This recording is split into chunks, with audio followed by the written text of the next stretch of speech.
Welcome back to my channel that is economic Pathshala by doctor Ananya. आज हम बात करने वाले हैं about the economic current affairs for the month of May that is 18th of May 24th of May. तो बात करते हैं सबसे पहले न्यूज़ की, that is GEM that is government e market place celebrates incorporation day in 2026।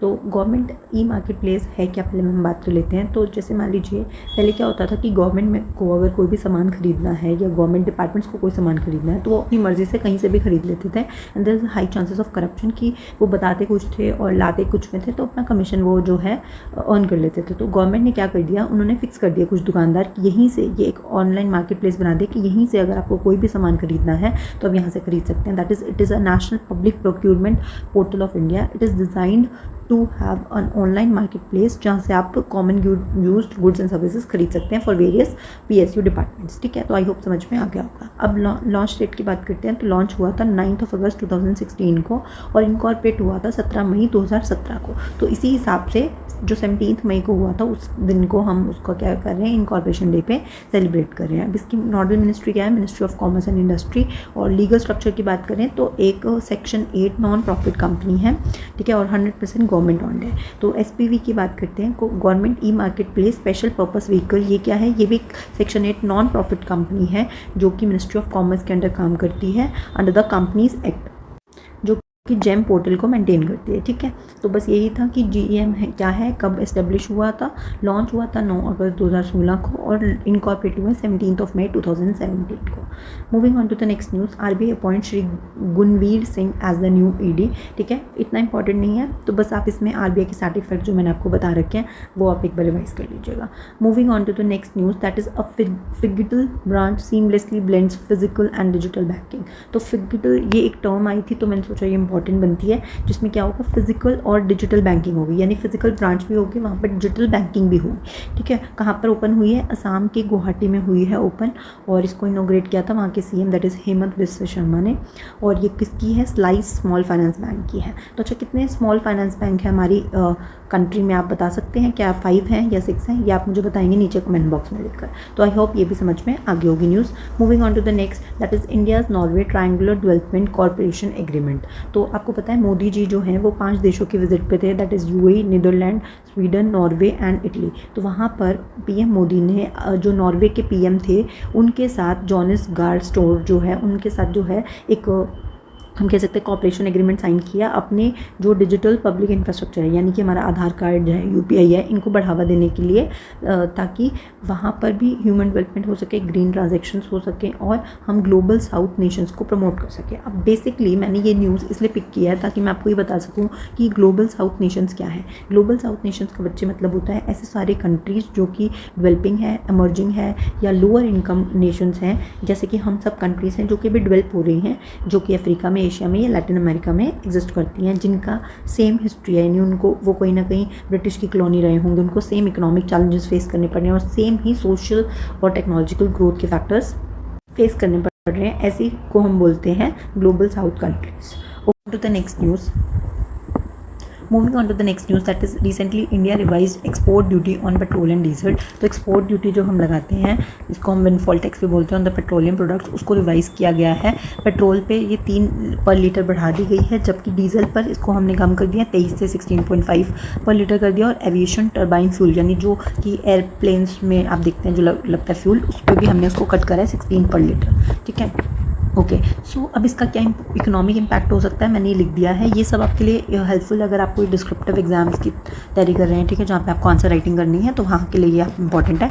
आप इसको screenshot करके रख सकते हैं और पढ़ सकते हैं। ठीक है, पॉज कर लीजिएगा और एक बार पढ़ लीजिएगा।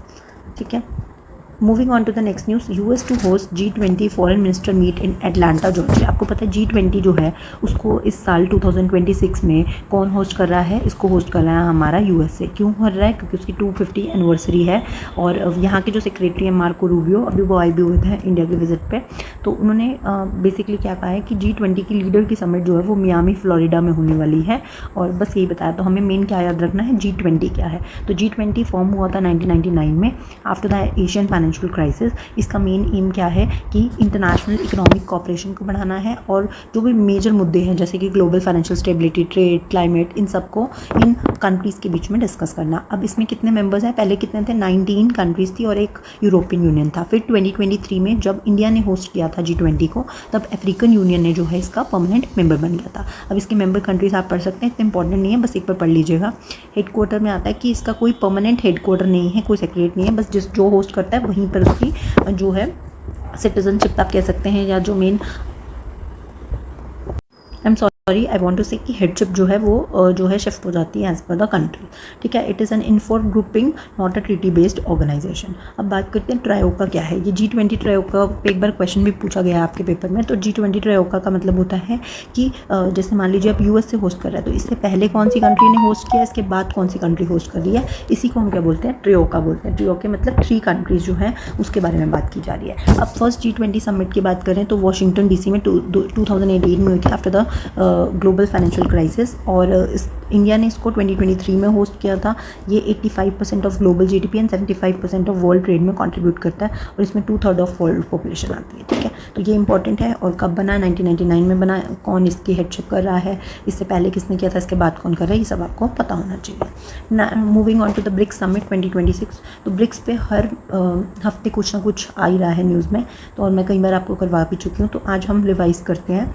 तो रशियन प्रेसिडेंट आ रहे हैं, जो मेन इवेंट हो रहा है ब्रिक्स का, जो कि इंडिया होस्ट कर रहा है 2026 में, वो आएंगे न्यू दिल्ली में उसको कवर अप करने। 18th ब्रिक्स समिट है और 2025 में इससे पहले किसने होस्ट किया था? ब्राज़ील ने होस्ट की थी। अब बात करते हैं कि हमने 1 जनवरी को ये जो प्रेसिडेंसी अपने हाथ में ली थी, ये 4th टाइम है हम चेयर कर रहे हैं। एस जयशंकर जी ने जो है इसका ऑफिशियल वेबसाइट और लोगो लॉन्च किया था। ये देख सकते हैं आप, इसका लोगो जो है मैंने आपको बताया था, ये लोटस फ्लावर है और उसमें बीच में क्या है? नमस्ते का साइन है। इसमें कलर्स कौन कौन से हैं मैंने आपको याद कराया था। जो विबग्योर होता है, हमारे कलर्स होते हैं, उसमें वॉयलेट, इंडिगो हटा दो, बाकी सारे कलर्स जो हैं वो इसमें प्रेजेंट है आपके, that is blue, green, yellow, orange, red. ठीक है, ये सारे प्रेजेंट है। उसके बाद हम अगर बात करें तो इसका चेयरमैनशिप क्या फॉलो करता है? ह्यूमैनिटी फर्स्ट, यानी people centric approach. Then theme क्या है, ये भी मैंने आपको बताया था, इसकी भी ट्रिक है। ब्रिक्स से ही इसकी थीम बन रही है, building for resilience, innovation, cooperation and sustainability. Then अगर हम बात करें तो 20 ईयर्स हो गए हैं ब्रिक्स के इन 2026, और हमने इसको 4 टाइम होस्ट किया, 4th, 8th, 13th और 18th समिट, 2012 में, 16 में, 21 में और 26 में। ठीक है, तो इसको आप याद कर सकते हैं। 4 इयर्स का गैप हुआ, देन वी हैव 5 इयर्स का गैप हुआ, एंड देन फिर 5 इयर्स का गैप हुआ। इस तरीके से याद कर लीजिएगा।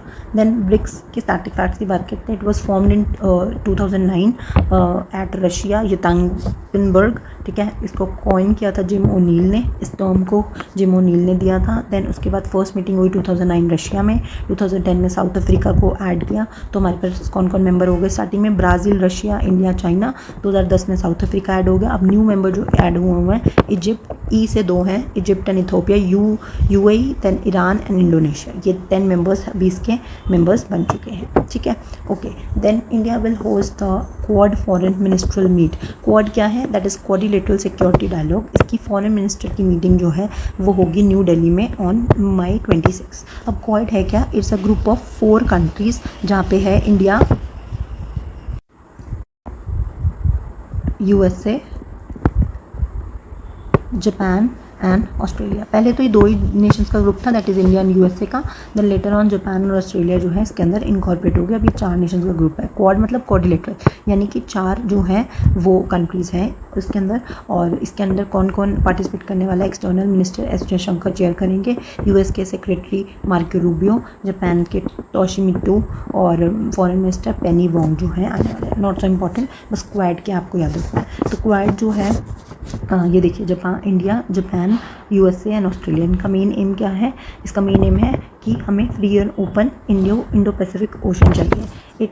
इसमें कोई डिफेंस ट्रीटी नहीं है, जस्ट वैसे ही 4 ग्रुप्स जो हैं वो मिलते हैं। ठीक है, 2004 में एज सुनामी रिलीफ ग्रुप के तौर पे ये बना था। उसके बाद जो है 2007 में जो जापान के शिंजो अबे थे, उन्होंने कहा कि हमें ये करना चाहिए, एंड उसके बाद से 2017 में फिर से इसको रिवाइव किया गया। मतलब कोई ऐसी मीटिंग वगैरह नहीं हुई थी बनने के बाद, फिर 2017 में फॉर्मली मीटिंग्स होना स्टार्ट हुआ। This is about the quad. Next news news is about the GDP growth rate. UN ने कहा कि इंडिया की जीडीपी ग्रोथ जो है 6.4 होगी और इकरा ने बोला है कि लोअर होगी 6.2 होगी। तो मेरा मेन एम आपको ये ग्रोथ रेट्स याद करवाना नहीं है, मैं ये बताना चाह रही थी कि क्रेडिट रेटिंग एजेंसीज हैं, जैसे इंडिया की 4 क्रेडिट रेटिंग एजेंसीज हैं। First is CRISIL, that is credit rating information services of India limited, जो कि बनी है 1987 में। Then we have ICRA, investment information and credit rating agency, 1991। CARE, credit analyst and research limited, 1993। Then credit information bureau India limited और 2000, जिसको अब trans union civil भी बोलते हैं क्योंकि इसका मर्जर हो चुका है, ठीक है। तो ये जो लोग होते हैं यानी कि पीपल होते हैं उनको उनकी रेटिंग देता है, जबकि क्रिसल, इकरा जो है ये कंपनीज़ की रेटिंग देते हैं, ठीक है। तो ये बात भी आपको याद रखनी है। प्लीज़ इसके फुल फॉर्म्स और इनके फॉर्मेशन ईयर याद कर लीजिएगा। Next news is PFRDA organizes Atal pension Yojana annual felicitation program New Delhi. Annual felicitation समझते हैं, जब किसी को अवार्ड दिया जाता है। तो पब्लिक सेक्टर बैंक ने जो है वो 116% ऑफ द टारगेट को अचीव कर लिया। प्राइवेट बैंक्स में IDBI ने बहुत अच्छा काम किया। RRB में झारखंड राज्य ग्रामीण बैंक ने बहुत अच्छा काम किया। तो ये हमारे लिए इंपॉर्टेंट नहीं है, हमारे लिए इंपॉर्टेंट बनती है हमारी अटल पेंशन योजना। मैंने आपको लास्ट वीक भी करवाया था, मैं एक बार जल्दी से बता देती हूँ कि इट इज़ अ पेंशन योजना फॉर अनऑर्गेनाइज सेक्टर वर्कर्स। 9 मई 2015 को लॉन्च हुई थी। इसको PFRDA pension fund regulatory development authority of India जो रेगुलेट करता है। 18 to 40 ईयर्स तक आपको कुछ कंट्रीब्यूशन देना होता है एंड उसके बाद आपको 60 साल के बाद आपको पेंशन मिलनी शुरू होती है, डिपेंडिंग अपॉन आपने कितना कंट्रीब्यूशन किया है। 1000 से 5000 के बीच में, 1000, 2000, 3000, 4000, 5000 कोई भी आपको पेंशन मिल सकती है डिपेंडिंग अपॉन आपने कितना कंट्रीब्यूट किया है। आप इंडियन सिटीजन होने चाहिए, आप एक टैक्स पेयर होने चाहिए, आप एक टैक्स पेयर नहीं होने चाहिए क्योंकि आप अनऑर्गेनाइज वर्कर में काम कर रहे हैं ऑब्वियसली, ठीक है। इसका टैगलाइन क्या है? अटल पेंशन योजना का साथ है तो जीवन का सुरक्षा कवच साथ है। अगर आपके स्पाउस जो है, मान लीजिए एक मेल है, उन्होंने करवा रखा था और उनकी डेथ हो जाती है तो वाइफ को उसका पैसा मिल जाएगा एंड वाइस वर्सा। अगर वाइफ की डेथ हो जाती है तो जो हस्बैंड है उसको जो है वो पैसा मिल जाएगा। देन अटल पेंशन योजना ने 9 करोड़ सब्सक्राइबर्स पूरे किए थे, ये हमने जनवरी में न्यूज़ पढ़ी थी, तो ये भी आपको पता होना चाहिए। Now next news is Zimbabwe has started formal negotiations to join BRICS NDB। तो BRICS NDB क्या है? BRICS का एक बैंक है, that is national development bank. इसका मेन काम क्या है कि जो भी कंट्रीज़ हैं उनको लोन प्रोवाइड करना उनके डेवलपमेंट के लिए। ये आइडिया आया था 2012 में, फिर इसको 2014 पे एग्री हुए और फाइनली ऑपरेट करना शुरू किया इन 2015। हेडक्वार्टर है शंघाई चाइना में। इसके करंट प्रेसिडेंट है डिल्मा रोसेफ, ठीक है। और वोटिंग स्ट्रक्चर की बात करें तो बिल्कुल जैसे वर्ल्ड बैंक में होता है, हर कंट्री का अपना एक इक्वल वोट होता है। फाउंडिंग मेंबर्स थे इसके BRICS, that is Brazil, Russia, India, China and South Africa. फिर अब इसमें कौन कौन करंट मेंबर्स है? Bangladesh, Egypt, UAE, Uruguay and Algeria. अब इसके फर्स्ट प्रेसिडेंट जो थे, जो कि इंडिया से थे, उनका नाम आपको पता होना चाहिए, KV कामत है। अभी तो डिल्मा रोसेफ है ना, पहले फर्स्ट वन जो बने थे KV कामत बने थे। इसका रीजनल ऑफिस की अगर हम बात करें तो वो था गिफ्ट सिटी में एंड अफ्रीका के जोहान्सबर्ग में भी है, ठीक है। तो इंडिया में कहाँ है आपको पता होना चाहिए। Moving on to the next news, NPCI की सब्सिडीज़ का आया हुआ था, तो वो मैं आपको बता देती हूँ। 4 सब्सिडीज़ हैं NPCI की। First is NPCI international payment limited, NIPL। जिसका मेन काम क्या है? अंतर्राष्ट्रीयकरण करना। किसका? हमारे जितने भी NPCI के प्रोडक्ट्स हैं, जैसे UPI है, रुपे है। आप देखते हो ना, UPI को हम अलग अलग कंट्रीज़ में प्रमोट कर रहे हैं, तो ये किसके अंडर हो पा रहा है? NPCI, NIPL के under. Then NBBL, NPCI Bharat bill pay limited. जो भी बिल्स पे करने होते हैं उसको मैनेज करना कि प्रॉपर्ली हो रहा है, वो कौन देखता है? NBBL। देन NPCI भीम सर्विसेज। भीम सर्विसेज क्या है? भारत इंटरफेस फॉर मनी, जो है UPI की जो एप्लीकेशन है उसको बेटर करना, ऑपरेट करना, मैनेज करना, इसका काम है। देन NPCI टेक सोल्यूशन, कोई भी टेक रिलेटेड प्रॉब्लम है उसको देखना, किसका काम है? NPCI टेक सोल्यूशंस का। आई होप समझ में आ गया होगा। Then India's core sectors growth 1.7% in April 2026। तो 8 कोर सेक्टर्स हैं हमारे। आपको पता है कि IIP में हम 8 कोर सेक्टर्स की बात करते हैं। फर्न C-क्यूब मैंने कई बार आपको बता रखा है। IIP का डाटा मॉस्पी रिलीज़ करता है, जबकि 8 कोर सेक्टर का डाटा हमारा DPIIT मिनिस्ट्री ऑफ कॉमर्स के अंदर इसका डाटा रिलीज़ करते हैं और इसका ग्रोथ हो गया 1.7%। आपको डाटा याद नहीं करना, बस 8 कोर सेक्टर्स मैंने आपको फर्न C-क्यूब के नाम से करवा रखे हैं, वो आपको पता होनी चाहिए। तो मैं कई बार करवा चुकी हूँ, अब आप बताएंगे फर्न C-क्यूब की फुल फॉर्म क्या, यानी कौन से 8 सेक्टर्स हमारे कोर सेक्टर में आते हैं। Next news is Delhi propose major reform in ration card. तो राशन कार्ड का कॉन्सेप्ट कहाँ से आया? UK से आया 1945 में। NFSA जो है नेशनल फूड सिक्योरिटी एक्ट जो है आप पढ़ते हैं 2013 का है। इसमें इन्होंने क्या बोला है? दिल्ली वालों ने बोला है कि जिनकी एनुअल इनकम पहले 1 लाख थी उसको बढ़ा के कह दिए 1,20,000 पे रेज़ किया था, बट अब बोला है कि जिसकी इनकम 2.50 लाख पे है उनको ही राशन कार्ड की सुविधाएं मिलेंगी, और जो जितने भी डुप्लीकेट थे उन सब या इनवैलिड थे उन राशन कार्ड्स को उन्होंने हटा दिया। तो मेन आपको याद रखना है कि राशन कार्ड का कॉन्सेप्ट हमने कहाँ से लिया है, यूके से लिया है फ्रॉम 1945, और हम NFS के अंडर जो है फूड ग्रेन्स प्रोवाइड करते हैं। लेट मी शो, ये देखिए 3 पर केजी, वीट 2 पर केजी और कोर्स ग्रेन 1 पर केजी, ठीक है। प्रायोरिटी हाउस होल्ड होते हैं जिनको 5 केजी ऑफ फूड ग्रेन्स मिलता है पर पर्सन पर मंथ। अंत्योदय अन्न योजना उनको 35 केजी फूड ग्रेन्स मिलते हैं per month, poorest of the poorest जो हैं। और देन आते हैं APL जो हैं हाउस होल्ड या फिर जनरल पब्लिक है, ठीक है, और जो अबव पॉवर्टी लाइन्स है। ये 3 कोर क्लासिफिकेशन होती है, आपको क्लासिफिकेशन भी बताना चाहिए। Then moving on to the next news, India's overtake USA to become Bangladesh trading partner after China. तो पहले USA second largest trading partner था बांग्लादेश का, अब China, then India and then USA as per the Statistica Feb 2021. Not so important, you can move ahead. India and IFAD की full form पता होनी चाहिए, international fund for agriculture development. उन्होंने new rural development program for 2026 to 33 तक के लिए launch किया है। Again not so important, you can skip it. Then federal bank, Indian bank among 4 firms to enter MSCI Indian index. ये क्या है, Morgan Stanley capital international, एक stock market का इंडेक्स है जो कि देखता है कि हमारी जो इंडियन मेजर कंपनीज हैं जो कि स्टॉक एक्सचेंज पे लिस्टेड हैं वो कैसा परफॉर्म कर रही हैं, ठीक है। तो इसका यूज़ कहाँ पे होते हैं, जो भी इन्वेस्टर्स होते हैं वो देखते हैं कि कंपनीज कैसा परफॉर्म करती है, उसके अकॉर्डिंग वो अपना इन्वेस्टमेंट करते हैं। तो और कौन सी, फेडरल बैंक, इंडियन बैंक, उसके अलावा multi commodity exchange of India और नेशनल एल्यूमिनियम कंपनी जो है इस इंडेक्स में ऐड हो गई है, ठीक है। अगेन नॉट सो इम्पॉर्टेंट, बस ये पता होना चाहिए कि ऐसा कुछ इंडेक्स आता है और इसका मेन एम क्या है।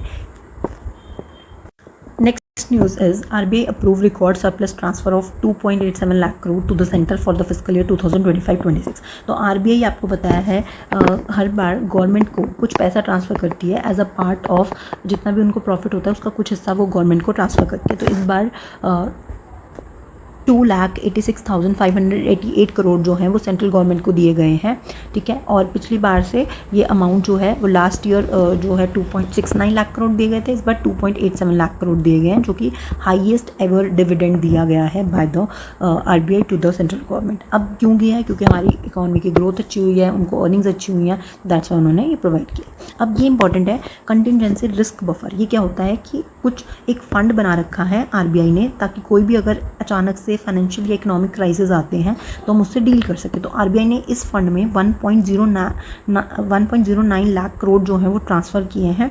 इसकी लिमिट जो है 4.5% टू 7.5 के बीच में आप कर सकते हैं, लेकिन हमारा जो है उन्होंने 6.5% of the central balance sheet जो है वहाँ पर 6.5% बनता है। ये जो 1.09 लाख करोड़ है इस पर 6.5% हमने लिमिट का जो है वो ट्रांसफ़र किया है। Okay, so last news is that RBI announces $5 billion USD INR swap auction to inject liquidity। ये आया है, ठीक है। अब इसके पीछे ना थोड़ा सा स्टोरी है, तो इसको आपको समझना पड़ेगा। जो भी कोई जैसे मैंने बोला राइटिंग एग्ज़ाम जो है जिसमें आपको मीन्स वगैरह राइट करना पड़ता है उसके लिए बहुत इंपॉर्टेंट है, तो उसको ध्यान से सुनिएगा। तो हो क्या रहा है कि आपको पता है कि अगर हम बात करें ऑन 21 मई 2025 की, तो इंडिया जो है ना, इंडिया का $1 इक्वल्स टू 85.60 रुपीज़ चल रहा था, ठीक है। जो कि अब अगर हम 21 मई 2026 की बात करें तो it has fallen down to 96.34, जो कि बहुत ही लाइक वीकर है, यानी कि हमारा रुपी जो है वो वीक हो रहा है डॉलर की कंपैरिजन में। और अगर हम बिल्कुल ही करंट की बात करें तो जब मैंने 31 मई को देखा था तो हमारा आ गया था इट विल बी ऑन 95.01। तो अब ये क्या हो रहा है, इसका मतलब हमारा रुपी जो है वो वीक हो रहा है। रुपी वीक हो रहा है का क्या मतलब है कि हमारी जो रुपी है उसकी डिमांड कम हो रही है और डॉलर की डिमांड ज़्यादा हो रही है। तभी तो ऐसा होता है कि किसी चीज़ की डिमांड ज़्यादा है। अब ऐसा क्यों हो रहा है, ऐसा इसलिए हो रहा है, डॉलर की डिमांड ज़्यादा क्यों कर रहे हैं, क्योंकि हमें इंपोर्ट करना है। हमने आप देख रहे हो क्रूड ऑयल हमें चाहिए, और क्रूड ऑयल अपने आप में ही महंगा हो रहा है। क्यों महंगा हो रहा है, क्योंकि वेस्ट एशिया जो क्राइसिस चल रहे हैं, जो वॉर की प्रॉब्लम चल रही है, उसकी वजह से क्रूड ऑयल महंगा हो रहा है, ठीक है। देन इन्वेस्टर का कॉन्फिडेंस कम हो रहा है, इसलिए लोग जो हैं यहाँ से इंडिया से अपनी इन्वेस्टमेंट बाहर लेके जा रहे हैं। इन्वेस्टर का कॉन्फिडेंस कम हो रहा है, इन्फ्लेशन एक्सपेक्टेशन बढ़ रही है, इसलिए लोगों को ज़्यादा पैसा चाहिए, ठीक है। तो इन सब कारणों की वजह से क्या हो रहा है कि हम रुपी की जो है वो डेप्रिसिएशन हो रहा है और डॉलर की डिमांड बढ़ रही है। अब RBI क्या कर सकता है इस केस में, RBI को क्या करना चाहिए? तो सबसे पहला तरीका जो आपने पढ़ा हुआ है कि RBI के पास जो भी फॉरेन एक्सचेंज रिजर्व्स हैं, ठीक है, एक तिजोरी होती है जिसमें फॉरेन एक्सचेंज रिजर्व्स रखे होते हैं, उनको वो बेच दे और उसके बदले में लोगों से रुपी ले ले और डॉलर दे दे। फर्स्ट केस तो ये हो सकता है। सेकंड केस क्या हो सकता है कि आरबीआई जो है वो रेट ऑफ इंटरेस्ट कम कर दे। रेट ऑफ इंटरेस्ट कम कर दे का क्या मतलब है, रेट ऑफ इंटरेस्ट बढ़ा दे, रेट ऑफ इंटरेस्ट बढ़ा दे। रेट ऑफ इंटरेस्ट बढ़ाने से क्या होगा कि इंडिया का जो रेट ऑफ इंटरेस्ट है as compare to US market या अदर मार्केट में, इंडिया पे जो भी अगर आप इन्वेस्टमेंट कर रहे हैं उस पर आपको रेट ऑफ रिटर्न ज़्यादा मिलेगा। रेट ऑफ रिटर्न ज़्यादा मिलेगा तो देयर आर हाई चांसेस कि आपके पास डॉलर का इनफ्लो होगा। तो सेकंड तरीका ये भी हो सकता है, लेकिन इसका कुछ नुकसान भी है। अगर हमने रेट ऑफ इंटरेस्ट बढ़ा दी यानी कि हमारे जो इंडियंस है वो इन्वेस्टमेंट कम करेंगे, मनी सप्लाई हमारी इकॉनमी में क्या हो जाएगी, कम हो जाएगी। तो ये भी एक रिस्क रहता है, but one of the reason हो सकता है, वन ऑफ द तरीका हो सकता है जिससे हम इस प्रॉब्लम को सॉल्व कर सकते हैं। तीसरा कि ये जो रुपी डेप्रिशिएट हो रहा है इसको हम कैसे सॉल्व कर सकते हैं, that is RBI announces 5 billion US INR swap auction to inject liquidity. ये तीसरा तरीका है। अब इसमें क्या होता है मैं आपको एक बार समझा देती हूँ। तीसरा तरीका हमारे पास हो गया दैट इज़ करेंसी स्वैप का। करेंसी स्वैप में क्या होता है, एक टेम्परेरी अरेंजमेंट है जिसमें कि हम क्या करते हैं, यहाँ पे आप देख सकते हैं लॉन्ग टर्म लिक्विडिटी लाने के लिए, और यूएस आरबीआई जो है वो डॉलर्स बाय कर लेगा बैंक से और उन्हें रुपीज़ दे देगा रिटर्न में। फिर 3 साल के बाद बैंक्स जो हैं इन डॉलर्स को वापस आरबीआई से क्या कर लेंगे, रीपरचेज कर लेंगे। ठीक है, तो ये एक तरीका होता है और इसके लिए कितना पैसा दिया गया है, $5 बिलियन यूएस आईएनआर बाय और सेल स्वैप, यानी कि बेचा और खरीदा गया है। और दिस ऑक्शन हुआ था 26 मई 2026 को विद 3 ईयर टेन्योर। ठीक है, अब क्यों हुआ, कैसे हुआ, मैंने आपको बता दिया। अब चौथा तरीका क्या हो सकता है, एक फोर्थ वे क्या हो सकता है जिससे कि रुपी का जो डेप्रिसिएशन हो रहा है इसको हम सॉल्व कर सकें, that is raising dollar overseas. यानी कि हमारे जो लोग वहाँ पर काम कर रहे हैं, फॉर एग्जांपल जिनको हम एनआरआई कहते हैं, हमारे इंडियंस के लोग जो वहाँ पर काम कर रहे हैं, आपको पता है वो अपने यहाँ पर लोगों को एनआरआई जो होते हैं, यहाँ पे इंडियंस जो उनके पेरेंट्स रहते हैं मान लीजिए या फैमिली रहती है, उनको पैसे भेजते हैं। तो हम क्या कह सकते हैं कि आप जैसे मान लीजिए एसबीआई है, एसबीआई का कोई बैंक की ब्रांच होगी कहाँ पर, यूएसए में, तो हम लोगों को क्या कहेंगे, हम उन एनआरआईज़ को क्या करेंगे, एनआरआईज़ क्या करते हैं वहाँ पे एक बैंक अकाउंट खोलते हैं जिसका नाम होता है FCNRB। FCNRB का क्या मतलब है, that is foreign currency non resident